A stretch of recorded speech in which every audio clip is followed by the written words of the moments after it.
कि किस वे में सुमित को थैंक यू बोला ये बता दो।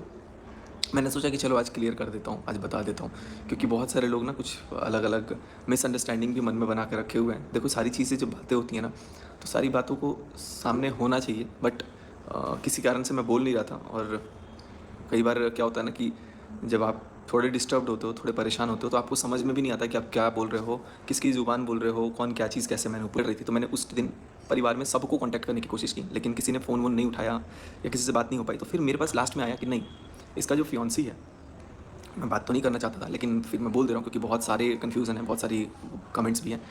तो इनकी जो फियांसी है जिनसे शादी होने वाली है, पता नहीं अभी है कि नहीं, लेकिन मेरे को जहाँ तक लगता है।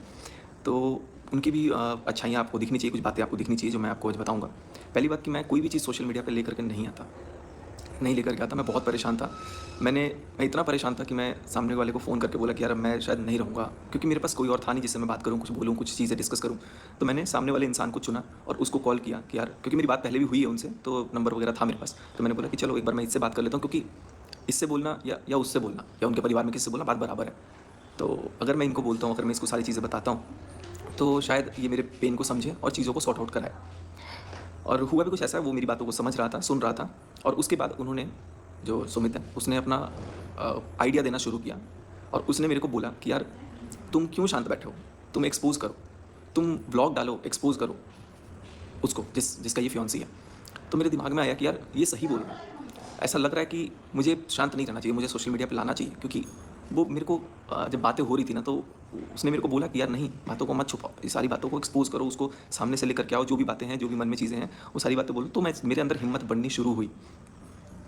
फिर बातें होती रही, बहुत सारी बातें हुई। अब उस मतलब लगभग 2-2 घंटे, 3-3 घंटे बातें होती थी। तो मुझे ये फ़ील होता था कि मैं उनके घर में किसी से कुछ बात कर रहा हूँ, उनसे कुछ शेयर कर रहा हूँ। तो मुझे ये लगता था कि अगर मैं कुछ बातें शेयर कर रहा हूँ, कुछ बातें अगर मैं डिस्कस कर रहा हूँ, तो कहीं न कहीं वो एक परिवार का सदस्य है और कहीं न कहीं वो मेरी मदद करेगा, मेरी बात सुनेगा, समझेगा, जो बाकी परिवार के सदस्य नहीं सुन रहे थे। लेकिन उस टाइम पे इसने मेरे को सारी चीज़ें बताते-बताते मेरे को प्रॉपर्ली ये भी बोलने लग गया कि मैं बोला कि मैं एक बार जबलपुर आ जाता हूँ, सामने बैठते हैं और साथ में फिर बात करेंगे उनकी पूरी फैमिली से कि यार ऐसा क्यों हुआ, क्या हुआ, नहीं हुआ, जो भी है।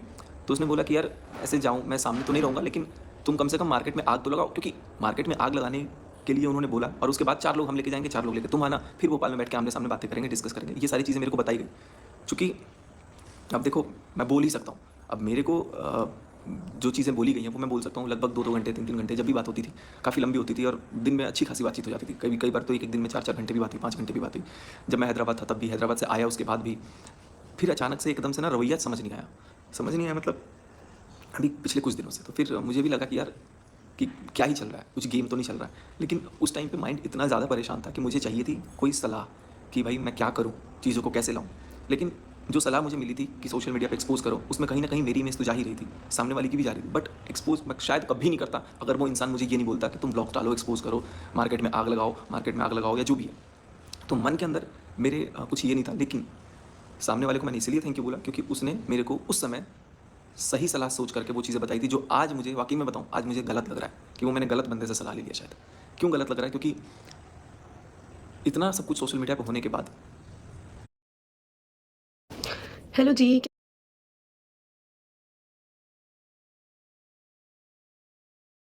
लेकिन मैं सोचता हूँ कि ये चीज़ मुझे बताना ज़रूरी था, क्योंकि जो व्यूअर्स होते हैं ना, उनके दिमाग में कुछ चीज़ें नहीं समझ में आती। देखो मैं तो जो हूँ सामने बोल देता हूँ, जैसा होता है मैं बोल देता हूँ। मेरे मन में ये चीज़ नहीं होती कि मैं यार चीज़ों को हाइड करूँ, चीज़ों को छुपाऊँ या उसके अकॉर्डिंग मैं जो चीज़ें करना है मैं करूँ।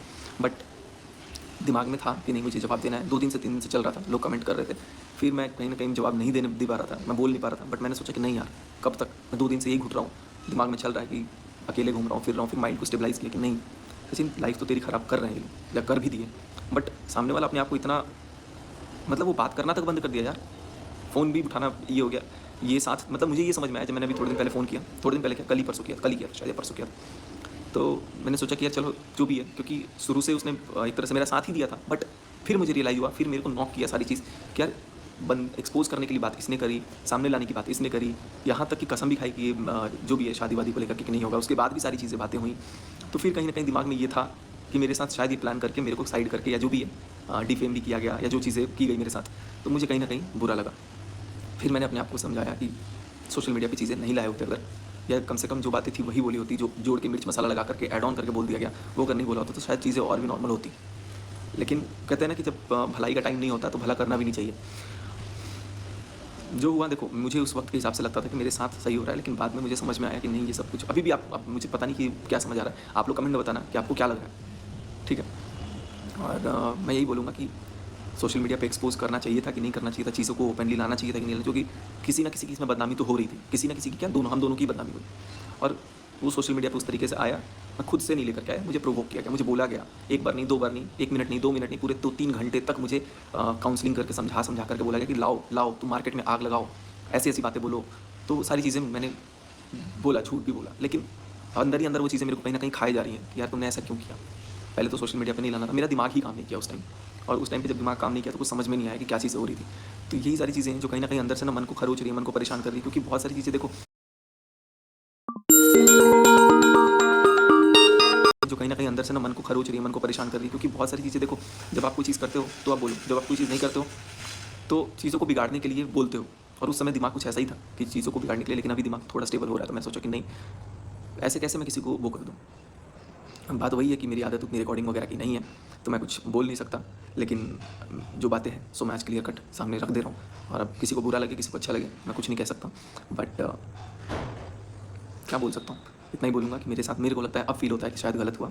सब नहीं गलत किया एक तरह से, और किसी को बर्बाद करने की साजिश वो मेरी नहीं थी। मैं सोशल मीडिया पे, आप सबको पता है कि मैं किसी के खिलाफ, ऐसे किसी के खिलाफ बोल दूँ बेशक, उनके पूरे परिवार के खिलाफ कभी कुछ ऐसा बोल नहीं सकता था।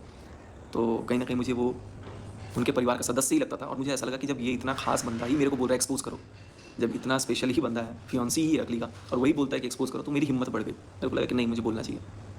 तो मैंने बोला। तब मैं क्या गलत किया? ठीक है, गलत तो किया, मेरे को पता है, लेकिन मेरा दिमाग उस समय नहीं चला, या जो भी है। तो ये सारी चीज़ें हुई, और बहुत सारी चीज़ें मैंने ऐसी बोली जो चीज़ें हुई ही नहीं, तो मैं उसके लिए तो गुनहगार हूँ। बस अब मैं बाकी सारी चीज़ें बाद में आप लोगों से डिस्कस करूँगा, इस वीडियो में इतना ही। और उम्मीद करते हैं कि आप लोगों को अब शायद कुछ क्लियर आइडिया, पिक्चर समझ में आए कि ये सारी चीज़ें कैसे हो रही थी, क्या हो रही थी। और बहुत सारी चीज़ें जो भी ऑन कैमरा नहीं बोला जा सकता। देखो आजकल ना बहुत एडिटिंग के टेक्निक्स भी आ गए हैं, कुछ भी आप एडिट करके कुछ भी कर सकते हो, कुछ भी फ़ोटोशॉप, एडोब जो भी है, ये सारी चीज़ें कर सकते हो, ताकि चीज़ें, बहुत सारी चीज़ें हैं। बट चलो, आप लोगों से कभी अगर हुआ तो मैं ज़िक्र करूँगा। ज़िक्र क्या करूँगा, ये सब मैं अभी देखा, अभी आप लोगों ने किसी ने सुसाइड भी अटेम्प्ट किया, कुछ एडिटेड फ़ोटोज़ वगैरह की वजह से बहुत सारी चीज़ें हो जाती हैं। तो मैं यही बोलूँगा कि यार थोड़ा-सा ना अलर्ट होने की सबको ज़रूरत है। और मैं तो क्या ही बोलूँ, मेरे को तो कुछ बोलना नहीं था, लेकिन अंदर ही अंदर मेरे को मन से ये बात खरोच रहा था। वो सवाल आ रहा था, जो आकांक्षा दीदी हैं, वो बार-बार लगातार बोली थी वीडियो में कि तुमने थैंक यू क्यों बोला, वो तो बता दो, क्लियर कर दो। तो मैंने इसलिए थैंक यू बोला था क्योंकि उस समय मुझे लगा कि वो फैमिली का एक सदस्य है जो सही सलाह देगा, और उसकी सलाह को मैं सही मान करके मैं एक्सपोज़ किया, क्योंकि ये उनकी डिमांड थी कि मैं एक्सपोज़ करूँ ब्लॉग्स में। बस इसलिए मैंने थैंक यू बोला, क्योंकि उस समय मेरी बात को सुनने वाला कोई था। Thank you so much guys.